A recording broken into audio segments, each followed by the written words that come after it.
last night, turned it the wrong way, ran the battery down. I slapped my hands hard. I worked all day. I came back to close so the people could leave early, and I'm not used to closing. So a few other details, but I got it going, so we got 2 buses. So when Mr. Korchak first came out here, there's no roads to get out to the mountain, so he built his own sawmill. 2 reasons besides clear the timber out of his way. He also sold it. At the beginning, there was no donations. He was paying for this out of his own pocket. Now his daughter's over here in the white building, started a first dairy here in Custer to help their dad raise funds, and then eventually he let people drive on property for 50 cents. So it's anything that he could do to make some money, buy supplies so he could go to work every day. Now up here on the left, this is our old boneyard. They tell me some of the stuff in here still runs, but most of it's for scrap. The guys up on top just can't jump online and order mountain cutting equipment. They'll come down here, tear apart anything they can think they can use. They build a lot of their own tools up top.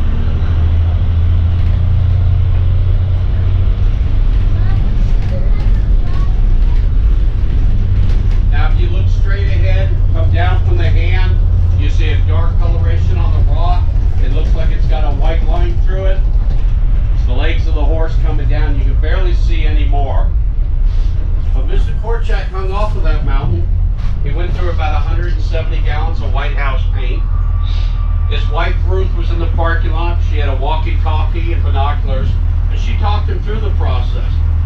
Problem was the town folks would come by, they just couldn't figure out what he was doing. So when he finished, there was quite a few of them in the parking lot. They thought all he was going to do was paint on the side of a mountain. But after that, he saw Ruth, got a big smile on his face. Ruth didn't have so they come back and do a second coat. All right, guys, wake up. There you go. Ruth didn't ask him to do a second coat. Now that hole underneath his arm, that took him 2 years. He said it was some of the hardest work he's ever done. Back in the 40s was hand tools. But that's 4 stories tall, and it's wide enough for 2 dozers to go through at the same time. Now, Dr. Korchak was just here for the 75th. He apologized because the hand was not finished. That was the goal.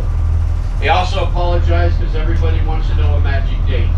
There is no magic date. Nobody knows when this project will be finished. Yes. So, a couple things to consider. One's the weather here. A lot of times they do more hours in the winter than they do the summer because we get so many lightning strikes out here. We get a strike within 15 miles, they come off the mountain and the bus is shut down. And of course, others is straight up economy. When it's good, we travel. When it's bad, we usually stay home and barbecue. Now, Mr. Korchak came out here to meet up with Chief Henry Standing Bear. He was a well-educated Native American, and he believed in education for his people.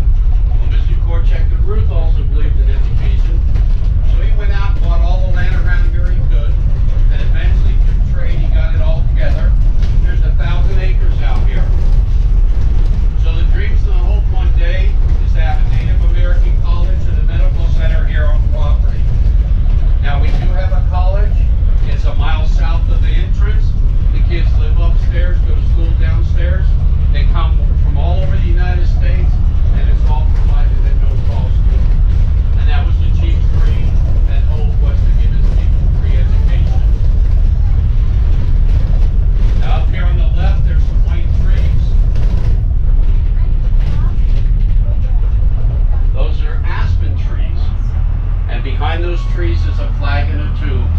That's where he's buried on property with his wife, Ruth. Now in October, they let the township of Custer come up. The front desk will give them a white carnation. They let them walk out here on property and pay their respects. They've been around here for a long time and a lot of people know them. So that's one time they let people walk on property. The other 2 times is the beginning of summer and the end of summer. So the next one's coming up at the end of September. They do a Bulge March where you can hike to the very top. I did it in 2019. I will not be doing it again. It is a rough hike. The last part is just a straight incline. But we have people that come out here once or twice a year to do it, and we actually have people that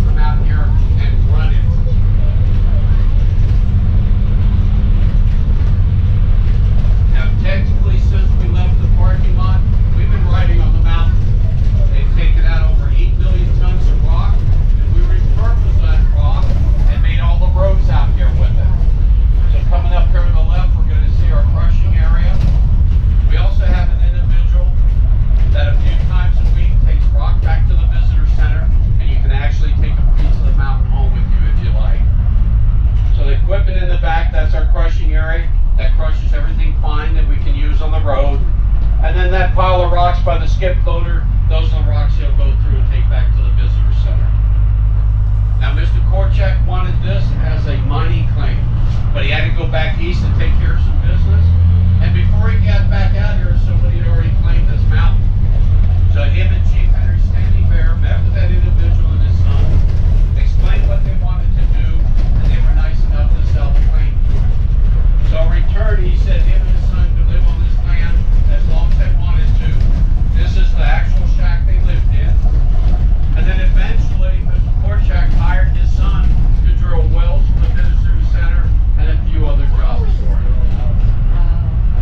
Now, when he first came out here, he did not have money to hire workers, so he did the work himself. Now, he's got 10 kids. He's got 5 girls and 5 boys. And when the boys were old enough, they started working up on top with him. So one day when his son's working up, Dad's down below. His son's in his dozer here, and unfortunately the brakes went out and his son went over the cliff. He fell about 60 feet. He got lucky, it was fresh plowed dirt, so he was going to survive it, but he got banged up pretty good. Now they claim when this came off the mountain, it landed upright and was still running. Now Mr. Korchak, being the caring father he was, looked over, made sure his son was okay, then told his son, "You got it here, now you get it the heck out of here." Now this is the only road here that goes to the top. It goes up around, it comes back behind its head. So this is where our workers and our supplies travel. It's a weekend, so we don't have workers today, but that's a van tour that takes them up to the top. It's an hour-long tour, and it's a $125 donation. Now you can get an idea of the difference between the two sides. There's probably another 8 million tons of rock that will come off. But once this is finished, this will be a 3-sided monument.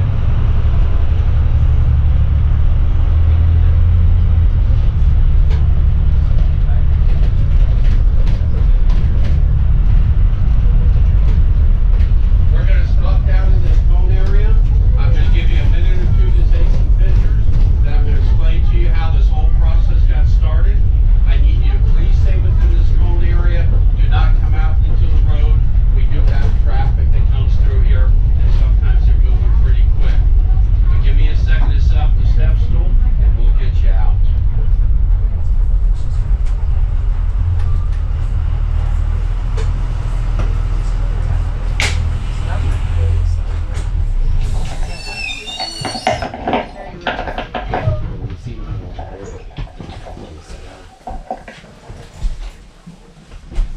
All right, come on down.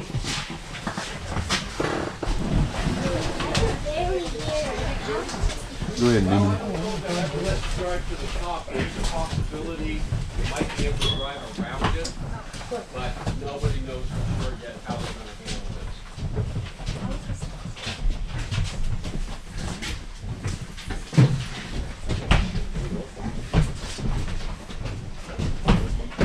You can go ahead.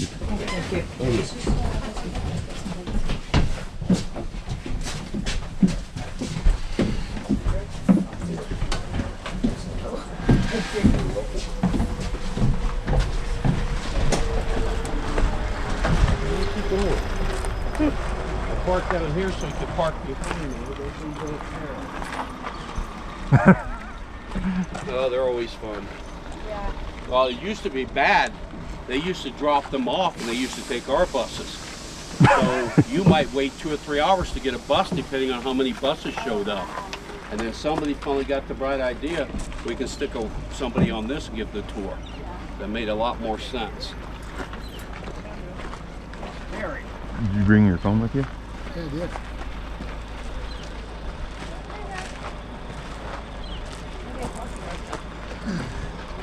You already did. I did take a picture, huh?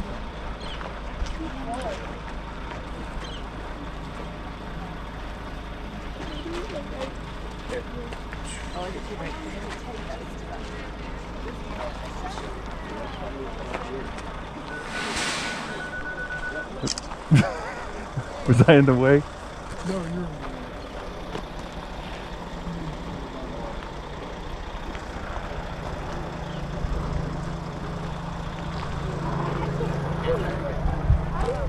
It's gonna be a freaking You dick. How's it look? Let me see it first. Not bad. So what we got here is 75 Let's take one more years. different. So hopefully it won't take another 75 years to finish this. So how Alright, this you ready? whole project Yep, got good to go. started, Mr. Korchak took first place in the That New York works. World's Fair. He got over 5,000 votes for a sculpture he did. And that newspaper article actually made it out here to South Dakota. Chief Henry Standing Bear read the article, liked what he read, and took it to the elders. Well, the elders liked what they heard about it, and they asked the chief if he would write a letter to see if he might be interested in coming out here and taking on a project. Well, Mr. Korchak took that overseas with him because at that time World War II broke out. He enlisted in the Army. While he was in the service, he earned 2 Purple Hearts.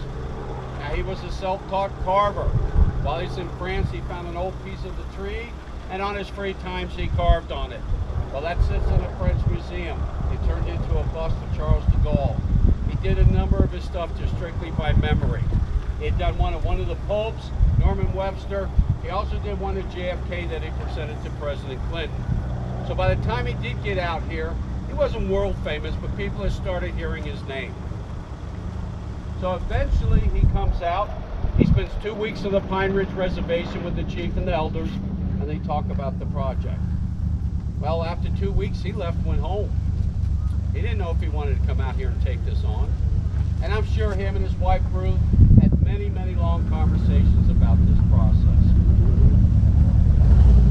So eventually, he agrees to come out to do it. He comes out and he says to the chief, first thing he tells the chief, I don't want to do it here. I want to do it in Wyoming in the Grand Tetons. It's too close to Mount Rushmore. Well, the chiefs and the elders weren't going to have it. They wanted it here to represent the Lakota people, and which we all know eventually he agreed to it. So now he's going to do the work, but there's no roads to get to work. So he built 761 steps. That's how he got to work every day, carrying 60 pounds of dynamite in his work tools. He had an old compressor. It was a hand crank. He'd crank it up in the morning, get it warmed up, start his climb, and it didn't fail that he get part way up and it would stop running. He'd come down, crank it up again, and head back up to work. He counted one day 9 times. So people ask where the stairs are. I could not tell you. My belief, that's where the first stick of dynamite went. I think he blew those stairs to pieces when he could go to the top. So now he's up on top working. He comes home one day, sits down with his wife, Ruth. Now, Ruth was a lot younger than he was, and he knew she was going to outlive him. So he actually, the last 35 years of his life to this project, he never saw the face finished. So they sit down, they put 3 books together with notes, pictures, architect information, everything that he can think of, so Ruth can continue this project when he passes on. I think these videos are brilliant, and I'm sure you will like them too. Please like, comment, and subscribe, and don't forget to click the notification bell.